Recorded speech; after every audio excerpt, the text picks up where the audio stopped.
अस्सलामुअलैकुम, welcome back to physics sources. Students, last lecture में हमने देखा था फंडामेंटल थ्योरम ऑफ कैलकुलस कि क्या होता है, हम वो क्यों पढ़ते हैं और ये हमारे प्रैक्टिकल कहाँ इसकी एप्लीकेशंस है वो हमने स्टेप बाय स्टेप उसको देखा था, उसका मैथमेटिकल फार्मूलाज को।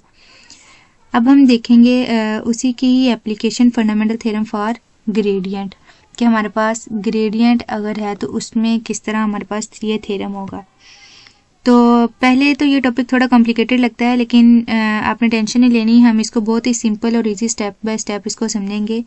तो इस वीडियो के लास्ट तक आप समझ पाएंगे कि जो भी हमारे पास ग्रेडियंट क्या होता है, line integral of a gradient कैसे काम करता है और ये पाथ इंडिपेंडेंट क्यों होता है, उसका क्या मतलब है, और रियल लाइफ एग्जांपल्स को देखें। तो चलिए हम स्टार्ट करते हैं। इसकी डेफिनेशन से पहले हम एक एग्जांपल थोड़ा विजुलाइज करते हैं कि सपोज करें कि आपके पास एक स्केलर फंक्शन है t x y z। इसका क्या मतलब है कि t हर पॉइंट पर एक सिंगल वैल्यू देता है। जैसे रूम में हर पॉइंट पर टेम्परेचर की वैल्यू t है, तो क्या होगा कि ये जो हमारे पास सिंगल वैल्यू देता है। आप सोचिए कि आप जो पॉइंट a है ना, उससे आप मूव कर रहे हैं पॉइंट b की तरफ, ठीक है। आप पॉइंट a से आप चले और पॉइंट b की तरफ, तो क्या हुआ कि अब यहाँ हर जो है ना पॉइंट पर आप जब ए पॉइंट से ए से आपने मूव किया तो हर छोटी सी डिस्टेंस डी एल मूव करते हुए आप बी तक पहुंचे हैं, ठीक है। ये एरो से उसको शो किया गया। तो टी में थोड़ी सी चेंजिंग होती है। इसको क्या है कि आपने इधर से मूव किया इस पॉइंट पर, जिसको मैं ये कर रही हूँ, थोड़ा अंडरलाइन कर रही हूँ कि ये क्या है, एक डिस्टेंस डी एल वन आपने स्टार्ट किया। तो इसको मैथमेटिकल हमने जब आपने ये एक स्मॉल डिस्टेंस कवर किया तो हम उसको किस तरह लिखते हैं कि ये जो d tiny d t is equal to delta t dot d l. अब ये डेल्टा टी का क्या मतलब है कि ये डेल्टा टी जो हमारे पास है ना, ग्रेडियंट ऑफ टी है, जो डायरेक्शन बताता है कि टी सबसे ज़्यादा इंक्रीज होता है। जो डी एल है हमारे पास, वो आपका जो स्मॉल स्टेप आपने ए से बी तक जाने के लिए आपने इसको मूव किया, हम उसको क्या कहते हैं, छोटे पैचेस में डिवाइड कर देते हैं, क्योंकि हमारे पास वो स्ट्रेट नहीं होता ना, तो इसलिए हम क्या करते हैं, उसको छोटे पैचेस में डिवाइड कर लेते हैं और हम एक पैच का या दो का कैलकुलेट करके और सबको हम जो है ना वो एडअप कर लेते हैं। जो डॉट प्रोडक्ट है हमारे पास, वो क्या है कि वो बताता है कि चेंज कितना हुआ है आपके स्टेप के अलोंग जो आपने ए से बी तक जाने के लिए मूव किया है, ठीक है। तो शेयर ग्रेडियंट बेसिकली एक एरो है जो मैक्सिमम इंक्रीज की तरफ पॉइंट करता है। अब ये है कि आप पॉइंट ए से बी तक कैसे जाते हैं, हम ये देखते हैं। How do we reach from point A to B. अगर मैं आप सोचे कि आप पॉइंट ए से बी की तरफ जा रहे हैं, थोड़ा हम डायग्राम को जूम कर लेते हैं, तो हमारे पास क्या है कि जब आप ए से बी तक जाना चाहते हैं, कोई भी पाथ ले सकते हैं आप। मतलब अगर आपका घर ये है और आप जा रहे हैं, ये इधर आपका स्कूल है, ठीक है। अब आपको इसको स्कूल तक पहुंचने के लिए आप ये डायरेक्ट इस तरह चले जाएं, या आप इधर से जाएं पहले एक्स एक्सिस पे, फिर आप इधर चले जाएं, या आप इधर से जाके इस तरह चले जाएं। मतलब हमारे पास डिफरेंट 3 वेज हैं कि हम उस तक पहुंच जाते हैं। पाथ जो हमारे पास है वो जो है ना वो एक छोटी छोटी स्टेप में डिवाइड कर देते हैं हम, कि आपने इधर से इस तरह आप अगर मूव किए हैं तो क्या हुआ कि ये इधर से लेके ये जो पर्पल कलर का शेडेड है, ये आपका डिस्टेंस जो स्मॉल स्टेप है वो डी एल वन है। नेक्स्ट आपके पास ये जो है डी टू है, डी एल डी टू है, ये डी एल थ्री है, ये 4 है, और इसी तरह जब आप इधर तक चलते हो डी एल एन तक हम क्या करें, पा जो है ना वो हम उसको कवर करें। अब देखें कि आपने क्या किया है कि जब आप इधर से उधर गए तो आपने हर स्टेप पर क्या चीज़ कैलकुलेट करनी है। सबसे पहले तो आपने उसका ग्रेडियंट कैलकुलेट करना है उस पॉइंट पे, फिर आप डॉट प्रोडक्ट लेते हैं, ठीक है। किसके साथ लेते हैं आप, जो सबसे छोटा आपका स्मॉल चेंजेस होती है डी एल के साथ हमने इसको डॉट प्रोडक्ट लेना है। अब जब एक पॉइंट पे हमने ले लिया, फिर हम उसके बाद क्या करते हैं कि इन सारी जो छोटे छोटे हमारे पास चेंज पीसीस जो वो आ रहे होते हैं, हम उनको ऐड करते हैं ए से बी तक जाने के लिए, जो कि हमारे पास टोटल चेंज क्या आता है ए से बी तक जाने का, delta t dot d L, ये हम लेते हैं और उसका इंटीग्रल लेते हैं, जो कि हमारे पास टोटल चेंज होता है final point minus initial point तक। तो ये हमारे पास क्या है, फंडामेंटल थ्योरम फॉर ग्रेडियंट। अब हम आते हैं इसकी डेफिनेशन की तरफ। हमारे पास इसकी डेफिनेशन क्या है fundamental theorem of gradient states that the line integral, जो कि हम एक लाइन इंटेग्रल ले रहे हैं, line integral of the gradient of scalar, ये है हमारे पास gradient of scalar function between two points A से जाने के लिए हमने बी तक जो डिस्टेंस कवर किया, depends only on the value, जो कि सिर्फ उसकी वैल्यू पे डिपेंड करता है फंक्शन की, not on the path taken, ना कि वो रास्ता जो कि हमने इख्तियार किया उस पॉइंट तक जाने का, चाहे ये वाला रास्ता आप इख्तियार करें या इस तरह चले जाएं या आप इस तरह चले जाएं, या मतलब जो भी आपने पाथ चूज किया उस पर डिपेंड नहीं करता। किस तरह वो हम उसको डिटेल में देखते हैं। उसके बाद हमने देखते हैं कि इसके हमारे पास ज्योमेट्रिकल जो है ना वो एक्सप्लेनेशन क्या है, इसके एग्जांपल देखते हैं कि आप फॉर एग्जांपल कि आप चाहते हैं कि हम एफएल टावर की जो हाइट वो मेजर करना चाहते हैं, तो उसका क्या तरीका है। उसके दो मेथड्स हैं। एक तो ये कि आप क्लाइंब द स्टेयर्स, मतलब कि आप स्टेयर से चढ़ें। दूसरा मेथड हमारे पास क्या है कि यूज एन अल्टीमीटर, के अल्टीमीटर यूज करें। अब स्टेयर से चढ़ने का क्या मतलब कि फॉर एग्जांपल आप ये हमारे पास स्टेयर है, तो हर स्टेप की जो है ना वो आप इंडिविजुअल एक स्टेप की जो है ना वो हाइट कैलकुलेट करें और देन आप उसका जो इंटीग्रल ले लें, मतलब उसको एड अप कर लें। दूसरा ये क्या है कि हम हाइट एट द, हम बॉटम पे उसकी हाइट को मेजर करें और टॉप पे उसकी हाइट को मेजर करें। करने के बाद हम दोनों को माइनस कर दें तो हमारे पास उसकी टोटल हाइट आ जाएगी कि हमारे पास उसकी टोटल हाइट क्या है। तो दोनों का ये वाला आप तरीका इख्तियार करें या दूसरे वाला, तो दोनों का जो रिजल्ट है ना हमेशा सेम आएगा। यही जो है ना फंडामेंटल थ्योरम फॉर ग्रेडियंट का मेन आइडिया कि पाथ से फ़र्क नहीं पड़ता, सिर्फ स्टार्ट और एंड पॉइंट मैटर करते हैं कि आपका स्टार्टिंग पॉइंट क्या है और एंडिंग पॉइंट क्या है।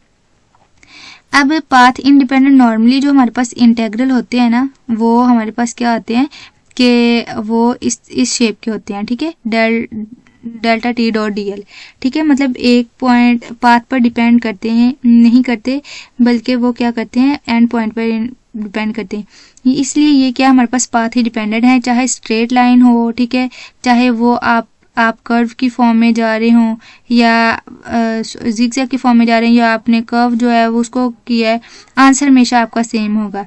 चाहे वो आप एक पहाड़ पे चढ़ रहे हैं, ठीक है, तो या आप किसी रोड पे जो है वो मूव कर रहे हैं, तो हमारे पास आंसर क्या आएगा, इसका सेम आएगा। अब हमारे पास कुछ इसके ना इम्पोर्टेंट रिजल्ट हैं। रिजल्ट नंबर 1 हमारे पास क्या है कि ये जो हमने अभी इक्वेशन रिजल्ट पढ़ा है, जो कि हमारे पास फंडामेंटल थ्योरम ग्रेडियंट है, ये इंडिपेंडेंट है path between A to B, जिसकी बात की। दूसरा ये कि अब ये तो हम बात कर रहे थे कि हम इस पॉइंट से इस पे जा रहे हैं, लेकिन अगर हम कह रहे हैं कि हम इस पॉइंट से, ये हमारे पास एक पॉइंट है, ठीक है, इधर से हमने मूव किया, हम इधर गए और फिर वापस हम इसी पॉइंट पर आ गए हैं, मतलब एक क्लोज लूप बन रहा है, तो हमारे पास रिजल्ट इसका क्या होगा। जब इसमें क्या होगा कि आपका ए पॉइंट भी वही है, बी पॉइंट भी वही है, तो मतलब ए बराबर जो हमारे पास बी है, दोनों पॉइंट सेम हो गए, तो हमारे पास जो रिजल्ट की चेंजिंग है वो क्या होगी कि हमारे पास फाइनल माइनस इनिशियल वो किसके इक्वल आएगा, 0 के। तो delta t dot d L वो हमारे पास क्या है, इक्वल के, मतलब कि जो लाइन इंटीग्रल ग्रेडियंट है ए से बी ओनली डिपेंड करता है स्टार्टिंग पॉइंट और एंडिंग पॉइंट पे, not of a function, not a path पे डिपेंड वो बिल्कुल नहीं करता। तो line integral of a gradient around any close loop path is equal to 0। अब हम इसकी एक मैथमेटिकल एग्जांपल देख लेते हैं कि हमारे पास वो क्या है कि सपोज करें कि उन्होंने कहा कि आपके पास एक फंक्शन है और उसने पॉइंट दे दिया, ए पॉइंट से वो बी पॉइंट तक मूव कर रहा है, ए के ओरिजिन्स भी उसने बता दिए हैं और बी के ओरिजिन्स भी बता दिए हैं, और उसने कहा कि आपने चेक करना है फंडामेंटल थ्योरम ऑफ ग्रेडियंट। तो हमें पता है कि जो हमारे पास ये जो फंडामेंटल थ्योरम ऑफ ग्रेडियंट है ये पाथ इंडिपेंडेंट है। तो क्या होगा कि हम कोई भी स्पेसिफिक पाथ पिक कर लेते हैं। तो डीएल हमारे पास क्या स्मॉल टाइनी डिस्प्लेसमेंट चेंज है जो कि एक्स वाई जी तीनों डायरेक्शन में हमने ले लिया, और डेल्टा टी हमारे पास फंक्शन है जो कि उसने हमें दिया हुआ वाई का square x plus 2xy question में। अब क्या है कि हमारे पास दो तरीके हैं, ये पॉइंट है, ठीक है, ये पॉइंट है और इस पॉइंट तक जाना है, या तो हम करेंगे इस पॉइंट से इधर तक चले जाएं, इस तरह मूव कर लें, इस तरह मूव कर लें, या हम क्या करें इस तरह मूव कर लें, ये हमारी मर्जी है। अब अगर हम कहते हैं कि हम ये वाला जो पाथ है ये वाला चूज करते हैं कि पहले इस तरह एक्स में आते हैं वाई में, तो जब हम इधर आएंगे तो इसमें वाई वाला पोर्शन क्या होगा 0, तो सिर्फ क्या आएगा एक्स वाली वैल्यू आएगी। तो जो डिस्टेंस में डिस्प्लेसमेंट में चेंज आएगा डी आर डी एक्स है। तो हम क्या कहते हैं डॉट प्रोडक्ट लेते हैं। क्वेश्चन में हमारे पास क्या है एक्स वाई का स्क्वायर है, ठीक है, डेल्टा टी है y square x plus 2xy। तो इसमें जो y वाली वैल्यू वो 0 होगी, तो सिंपल क्या आएगा, y का स्क्वायर dx आएगा। तो हमने जब उसको इंटीग्रेट किया तो डेल्टा टी डू डी तो वो हमारे पास क्या आ जाएगा, ये, क्योंकि y हम x के लॉन्ग ले रहे हैं तो y का फंक्शन है तो वो हमारे पास 0 है। दूसरा हमारे पास क्या है कि हमारे पास वो चेंज हो रहा था 0 से पॉइंट ए की वैल्यू 0 0 है ना हमारे पास पॉइंट ए, तो वो 0 से किस में चेंज हो रहा है, 2 में। ठीक है, अब ये x की वैल्यू है, फिर y की क्या थी, वो 1 में चेंज हो रहा है, g वाला कंपोनेंट तो वैसे ही 0 है।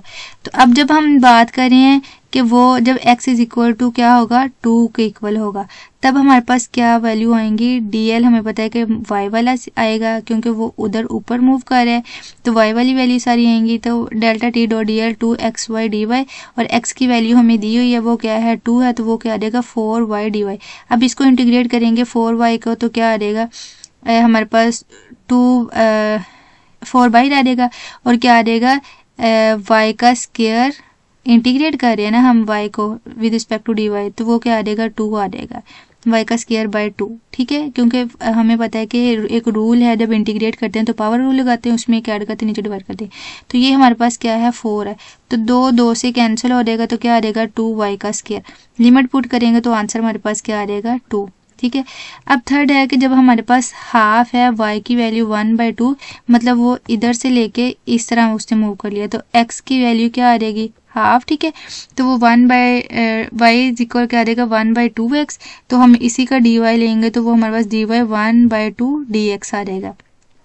फिर हम इस पे डाइवर्जेंस थ्योरम लगाएंगे तो वो y का square dx plus 2xy dy आ जाएगा। तो y की वैल्यू क्या है 1/2, तो y का स्क्वायर क्या आ जाएगा 1/4x का स्क्वायर। इसी तरह 2x हमारे पास वैसे आ जाएगा, y की वैल्यू क्या है 1/2x x आ जाएगा। ठीक है, ये 1/2x और dy की वैल्यू क्या 1/2 dx आ जाएगा, सॉरी इधर dx आएगा। ठीक है, ये गलती से dy लिखा गया, इधर dx आएगा।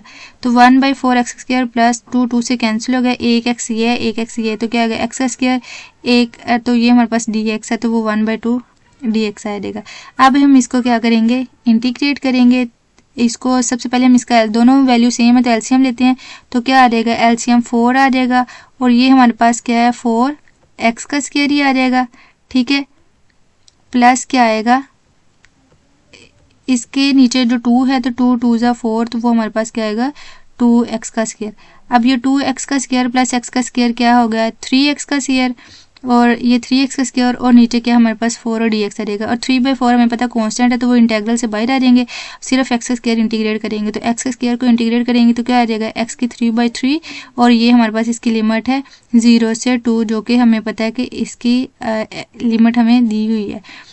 तो x के 1/4 3 से कैंसिल हो जाएगा, तो क्या आ जाएगा 1/4 x का क्यूब, तो x के क्यूब में हम लिमिट पूरे, तो इधर 2 - 0 आ जाएगा, 2 का क्यूब माइनस 0 का क्यूब, 2 का क्यूब हमारे पास क्या आता है 8, और ये आ जाएगा 4 8 कैंसिल हो जाएगा, तो हमारे पास क्या आंसर है 2। तो ये है कि जब हमने लिया था इसका जब हम ये देख रहे थे कि हमने वो वाला पाथ लिया था x से वो y में पहले वो जा रहा था हमारे पास किस तरह, इधर से जा रहा था इधर, और फिर इस पॉइंट पे जा रहा था। ठीक है, तो तब उसका आंसर हमारे पास क्या आया था 2। ठीक है, अब अगर हमने कहा कि वो डायरेक्ट इधर से इधर जा रहा है तो भी हमारे पास आंसर क्या आएगा 2 आंसर आया ना। तो इससे क्या हुआ कि हमें ये वेरीफाई हो गया, हमने प्रूव कर दिया कि वो पाथ पे डिपेंड नहीं कर रहा है, बल्कि वो किस पे डिपेंड कर रहा है, हमारे पास पाथ पे डिपेंड नहीं कर रहा है, बल्कि वो किस पे डिपेंड कर रहा है, उसके एंड पॉइंट पे। तो दोनों का रिजल्ट क्या आया हमारे पास, ये भी हमारे पास रिजल्ट क्या आया 2 है, और ये भी हमारे पास रिजल्ट क्या है 2 है, मतलब आंसर हमारे पास सेम था। तो ये हमने प्रूव कर दिया कि हमारे पास फंडामेंटल थ्योरम ऑफ ग्रेडियंट, जो कि पाथ पे डिपेंड नहीं करता बल्कि उसके एंड पॉइंट पे डिपेंड करता है। आई होप आपको आज का लेक्चर समझ आ गया होगा। तो अगर आपको लेक्चर अच्छा लगा तो आप इसको लाइक करें, शेयर और सब्सक्राइब करना ना भूलें। मिलते हैं हम नेक्स्ट वीडियो में। अल्लाह हाफिज़।